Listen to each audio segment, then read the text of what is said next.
సింహరాశి వారికి మాఘ పూర్ణిమ సందర్భంగా, మహాశివరాత్రి పండుగ సందర్భంగా మరియు ఒకవైపు అష్టమ శని సంచార స్థితి జరుగుతూ ఉండగా వచ్చినటువంటి మాఘ పూర్ణిమలో రవి పుష్యార్క యోగాన్ని ఎలా పొందాలి, దోషాన్ని ఎలా తొలగించుకోవాలో ఈ వీడియోలో సవివరంగా సంపూర్ణంగా తెలుసుకుందాం.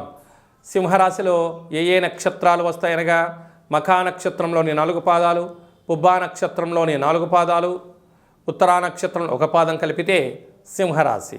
రాశాధిపతి రవి భగవానుడు.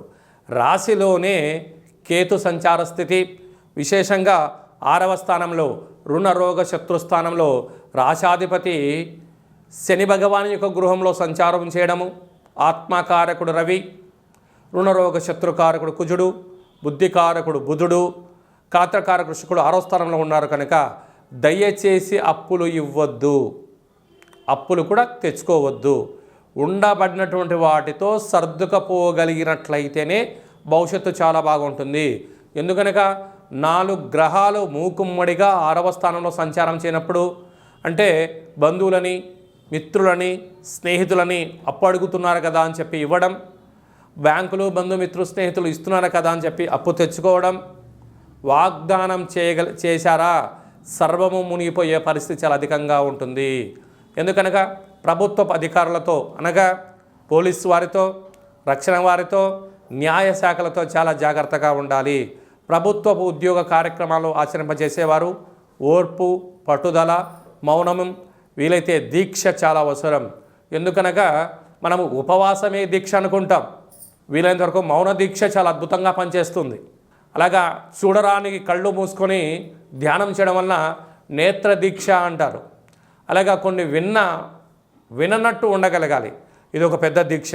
అంటే పంచేంద్రియానం సర్వేంద్రియానం నయనం ప్రధానం అంటారు కనుక అష్టమ శని సంచార స్థితి, సప్తమంలో రాహు ఉన్నప్పుడు ప్రేమికులు, భార్యాభర్తలు, పార్ట్నర్షిప్ వ్యవహార కార్యక్రమం చేసేవారందరూ కూడా ఓర్పు, నేర్పు, సహనం అవసరమని చెప్పి గుర్తు పెట్టుకోగలగాలి.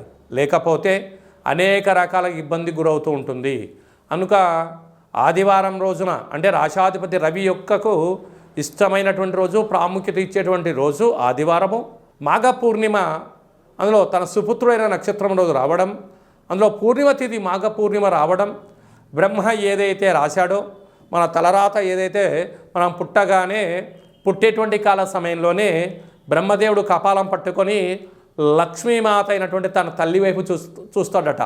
అమ్మ ఈ జీవుడికి ఏం ప్రసాదించాలి అని అడుగుతాడట. ఆయన గత జన్మలో ఏం చేశాడో ఈ జన్మలో ఏది ఇవ్వాలో ఆయనకి ఇంత ఇవ్వు నాయనా అని అనగానే బ్రహ్మదేవుడు తదాస్తు అని చెప్పి ఆ తల్లి గర్భం ఎందున భూమండలం మీద పుడతారట.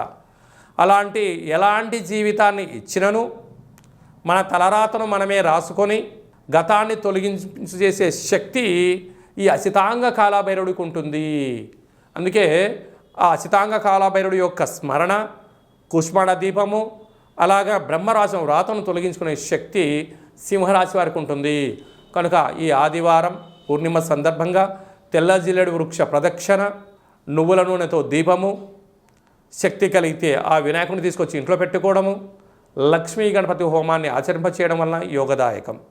మహాశివరాత్రి సందర్భంగా మహాదేవుడికి విశేషంగా గోధుమలతో నానబెట్టినటువంటి లేకపోతే నవధాన్యంలోనూ నానబెట్టినటువంటి ఆ నీటితో అభిషేకం చేసుకోవడం, ఎర్రటి కుంకుమను కలిపినటువంటి నీటితో అభిషేకం చేసుకోవడం వలన సకల రుణ రోగ శత్రు దోషాలు తొలగిపోయి ఐశ్వర్యం కలుగుతుంది.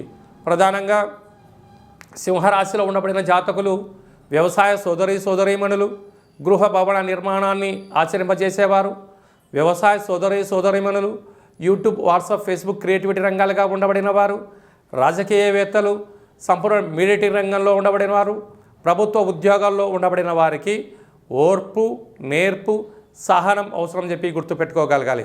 ప్రస్తుత కాలమాన ప్రకారంగా గ్రహాలు అంతగా అనుకూలించట్లేదు. మౌనం, ధ్యానం, ఏకాగ్రత అవసరం అని చెప్పి గుర్తుపెట్టుకోగలగాలి. ఈ వీడియో మీకు నచ్చినట్లయితే లైక్ చేయండి, షేర్ చేయండి, మా ఛానల్ని సబ్స్క్రైబ్ చేసుకోండి. ఈ భక్తి సమాచారాన్ని భగవద్బంధువులకు, మిత్రులకు, స్నేహితులకు చేరవేసి హిందూ ధర్మాన్ని కాపాడండి.